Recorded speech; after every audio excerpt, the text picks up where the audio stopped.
ಕೇವಲ 10 ನಿಮಿಷದಲ್ಲಿ ದೋಸೆ ಹಿಟ್ಟು ರೆಡಿ ಮಾಡಿ ಅದರಿಂದ ಗರಿಗರಿಯಾದಂಥ ಪೇಪರ್ ದೋಸೆ, ಹಾಗೆ ಅದೇ ಹಿಟ್ಟಿನಲ್ಲಿ ಕೆಳಗೆ ಕೆಂಬಣ್ಣ ಮೇಲೆ ಮೃದುವಾದಂಥ ಹೋಟೆಲ್ ಸ್ಟೈಲ್ ದೋಸೆ ಮಾಡ್ಬೋದು ಅಂದರೆ ನಂಬ್ತೀರಾ? ಖಂಡಿತ ಮಾಡ್ಬೋದು. ಈ ದೋಸೆ ಫೇಲ್ಯೂರ್ ಆಗೋಕ್ಕೆ ಸಾಧ್ಯನೇ ಇಲ್ಲ, ಅಷ್ಟು ಚೆನ್ನಾಗಿ ಬರುತ್ತೆ. ಇದು ವರ್ಕಿಂಗ್ ಅವ್ರಿಗೆ ಮಕ್ಕಳಿಗೆ ಹೇಳಿ ಮಾಡಿಸಿದ ರೆಸಿಪಿ. ಇದನ್ನು ಮಧ್ಯಾಹ್ನಕ್ಕೆ ಡಬ್ಬಿ ಕಟ್ಕೊಂಡು ಸಹ ಹೋಗ್ಬೋದು. ಇದನ್ನು ಒಮ್ಮೆ ಮಾಡಿ ನೋಡಿ, ಆಮೇಲೆ ಇದೇ ದೋಸೆ ರೆಗ್ಯುಲರ್ ಆಗಿ ಮಾಡ್ತೀರಾ.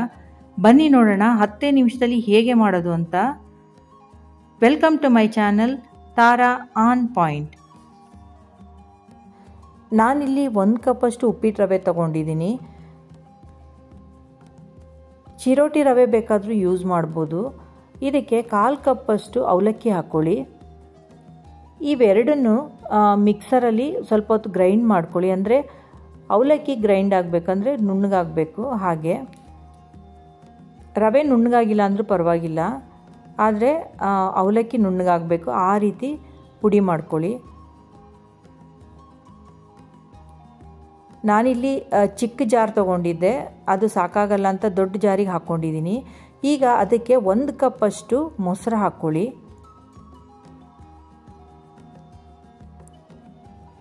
ಇದಕ್ಕೆ ರುಚಿಗೆ ತಕ್ಕಷ್ಟು ಉಪ್ಪು, ಹಾಗೆಯೇ 1 ಟೀ ಸ್ಪೂನಷ್ಟು ಸಕ್ಕರೆ, ಇದಿಷ್ಟು ಹಾಕ್ಕೊಂಡು ಮತ್ತೆ ಒಂದು ಸಲ ಬ್ಲೆಂಡ್ ಮಾಡ್ಕೊಳ್ಳಿ ಮಿಕ್ಸಿನಲ್ಲಿ. ಅಂದರೆ ಚೆನ್ನಾಗಿ ಮಿಕ್ಸ್ ಆಗಬೇಕು. ಹಾಗೆ ಇದು ಮಿಕ್ಸಿಗೆ ಹಾಕಿದಾಗ ನಿಮಗೆ ರುಬ್ಲಿಕ್ಕೆ ಆಗ್ತಾ ಇಲ್ಲ ಅನಿಸಿದ್ರೆ ಸ್ವಲ್ಪ ನೀರು ಹಾಕ್ಕೊಳ್ಳಿ.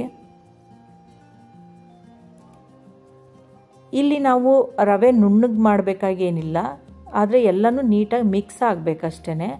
ನಂತರ ಇದನ್ನು ಒಂದು ಬಟ್ಲಿಗೆ ಶಿಫ್ಟ್ ಮಾಡ್ಕೊಳ್ಳಿ.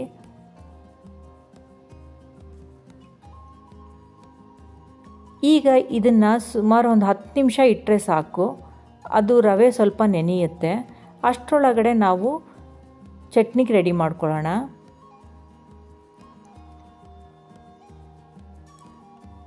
ಚಟ್ನಿಗೆ ನಾನಿಲ್ಲಿ ಸ್ವಲ್ಪ ತೆಂಗಿನಕಾಯಿ,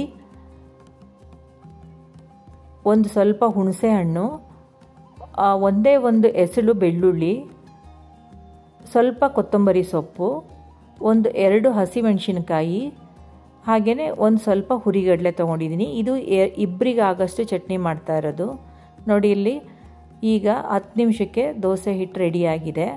ಈಗ ಇದಕ್ಕೆ ಸ್ವಲ್ಪ ನೀರು ಹಾಕ್ಕೊಂಡು ನೀವು ಅದನ್ನು ದೋಸೆ ಹಿಟ್ಟಿನ ಅದಕ್ಕೆ ಕಲಿಸ್ಕೋಬೇಕು. ನೋಡಿ ಇಲ್ಲಿ ದೋಸೆ ಮಾಡೋದಕ್ಕೆ ಮುಂಚೆ 1/2 ಟೀ ಸ್ಪೂನಷ್ಟು ಸೋಡಾ, ಇದು ತುಂಬ ಇಂಪಾರ್ಟೆಂಟು, 1/2 ಟೀ ಸ್ಪೂನಷ್ಟು ಸೋಡಾ ಹಾಕ್ಕೋಬೇಕು. ನಿಮಗೆ ಸಪೋಸ್ ಯಾರಾದರೂ ಒಬ್ಬರು ತಿಂತೀವಿ ಇನ್ನೊಬ್ಬರು ಆಮೇಲೆ ತಿಂತೀವಿ ಆ ಥರ ಹೇಳಿದ್ರೆ ಅರ್ಧ ಹಿಟ್ಟನ್ನು ತೆಗೆದಿಟ್ಟು ಇನ್ನು ಅರ್ಧ ಹಿಟ್ಟಿಗಷ್ಟೇ 1/4 ಟೀ ಸ್ಪೂನಷ್ಟು ಸೋಡಾ ಹಾಕ್ಕೊಂಡು ಕಲಿಸ್ಕೊಳ್ಳಿ. ಈಗ 4 ಜನಕ್ಕೆ ಮಾಡಬೇಕು ಅಂದರೆ ನಾನು ಏನು ಅಳತೆ ಹೇಳಿದ್ದೀನಲ್ಲ ಅದರದ್ದು 2 ಪಟ್ಟು ಅಷ್ಟು ಹಾಕ್ಕೊಬೇಕಾಗತ್ತೆ. ಆದರೆ ಒಂದು ಜ್ಞಾಪಕ ಇಟ್ಕೊಳ್ಳಿ, ಸೋಡಾ ಹಾಕಿದಾಗ ಅದು ಇಮ್ಮಿಡಿಯೇಟಾಗಿ ರಿಯಾಕ್ಟ್ ಆಗುತ್ತೆ. ಹಾಗಾಗಿ ತಕ್ಷಣ ದೋಸೆ ಹಾಕಬೇಕು. ನೀವು ಏನಾದರೂ ಲೇಟಾಗಿ ಬೇರೆಯವ್ರಿಗೆ ಹಾಕೋದಿದ್ರೆ ಅಷ್ಟು ಹಿಟ್ಟನ್ನು ತೆಗೆದಿಟ್ಟು ಅದಷ್ಟಕ್ಕೆ ಮಾತ್ರ ಸೋಡಾ ಹಾಕಿ ಕಲಿಸ್ಕೊಳ್ಳಿ. ನೋಡಿ ಇಲ್ಲಿ ನಾನಿವಾಗ ಪೇಪರ್ ದೋಸೆ ಮಾಡೋದನ್ನು ತೋರಿಸ್ತಾ ಇದ್ದೀನಿ.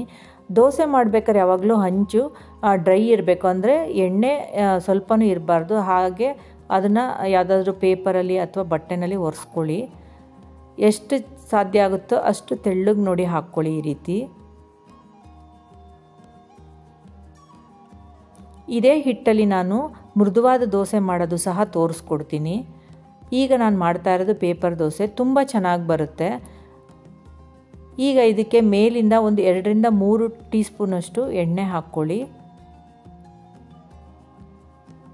ಹಾಕಿ ಇದು ಕ್ರಿಸ್ಪಿ ಆಗೋ ತನಕ, ಅಂದರೆ ಮೀಡಿಯಮ್ ಫ್ಲೇಮಲ್ಲಿ ಬೇಯಿಸಬೇಕು, ತುಂಬ ಜೋರಾಗಿ ಫ್ಲೇಮ್ ಇಡಬೇಡಿ. ನೋಡಿ ಇಲ್ಲಿ ಸೈಡಿಂದ ಏಳ್ತಾ ಇದೆ, ತೋರಿಸ್ತೀನಿ. ಇದು ಎಷ್ಟು ಚೆನ್ನಾಗಿ ಕ್ರಿಸ್ಪಿಯಾಗಿ ಹೋಟೆಲ್ನಲ್ಲೆಲ್ಲ ನೋಡ್ತೀರಲ್ಲ ಹಾಗೆ ಕೆಂಪು ಬಣ್ಣ, ಕಂಪ್ಲೀಟ್ ಕೆಂಪು ಬಣ್ಣ ಬರುತ್ತೆ. ನೋಡ್ಬೋದು ನೀವಿಲ್ಲಿ ಎಷ್ಟು ಚೆನ್ನಾಗಿ ಬಂದಿದೆ ಅಂತ. ಕಂಪ್ಲೀಟಾಗಿ ಕೆಂಬಣ್ಣ ಬಂದಿದೆ, ಅಷ್ಟೇ ಕ್ರಿಸ್ಪಿಯಾಗೂ ಸಹ ಇದೆ. ಈಗ ಅದೇ ಹಿಟ್ಟಲ್ಲಿ ನಾನು ಮೃದುವಾದ ದೋಸೆ ಮಾಡೋದನ್ನು ತೋರಿಸ್ತೀನಿ. ನಾನು ಆಗಲೇ ಹೇಳ್ದಾಗೆ ಯಾವಾಗಲೂ ಎಣ್ಣೆ ತೆಗೆದುಬಿಡಿ ಹಂಚಿಂದ.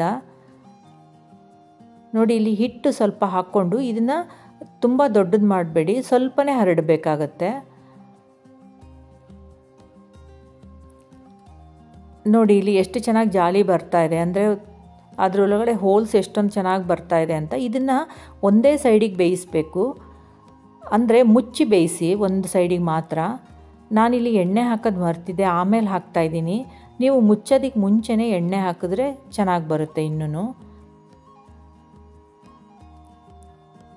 ಎಣ್ಣೆ ಹಾಕಿದ್ಮೇಲೆ ಇನ್ನೊಂದು 30 ಸೆಕೆಂಡಷ್ಟು ಬಿಟ್ಟಿದ್ದೀನಿ ನಾನು. ಈಗ ತೋರಿಸ್ತೀನಿ ನೋಡಿ, ಕೆಳಗಡೆ ಕ್ರಿಸ್ಪಿಯಾಗಿ ಎಷ್ಟು ಕೆಂಪಾಗಿ ಬರುತ್ತೆ ಅಂತ ಹೇಳಿ. ಮೇಲಷ್ಟೇ ಮೃದುವಾಗಿರುತ್ತೆ. ಇದನ್ನು ನೀವು ಡಬ್ಬಿ ಕಟ್ಕೊಂಡು ಹೋದರೆ ಮಧ್ಯಾಹ್ನನೂ ಸಹ ತಿನ್ನೋದಕ್ಕೆ ತುಂಬ ಚೆನ್ನಾಗಿರುತ್ತೆ. ನೋಡಿ ಇಲ್ಲಿ ಎಷ್ಟು ಚೆನ್ನಾಗಿ ಬಂದಿದೆ ಅಂತ. ಇದನ್ನು ಚಟ್ನಿ ಜೊತೆ ತಿನ್ನೋದಕ್ಕಂತೂ ಅಷ್ಟು ಚೆನ್ನಾಗಿರುತ್ತೆ. ಇಲ್ಲಿ ನೋಡಿ ತೋರಿಸ್ತೀನಿ, ಇದು ಮೃದುವಾಗಿ ಬಂದಿರೋಂಥ ದೋಸೆ, ಇದು ಪೇಪರ್ ದೋಸೆ. ಇದು ಎಷ್ಟು ಕ್ರಿಸ್ಪಿಯಾಗಿದೆ ಅಂತ ನೋಡಿ.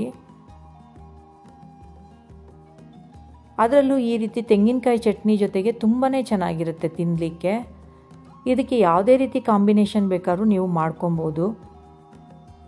ನಾನು ಇದಕ್ಕಿಂತ ಮುಂಚೆ ಒಂದು ದೋಸೆದು ರೆಸಿಪಿ ಹಾಕಿದ್ದೆ, ಅದು ಫರ್ಮೆಂಟ್ ಮಾಡಿ, ಅಂದರೆ ಹಿಂದಿನ ದಿವಸನೇ ನೆನೆಸಿ ರುಬ್ಬಿ ಮಾಡೋ ಅಂಥದ್ದು.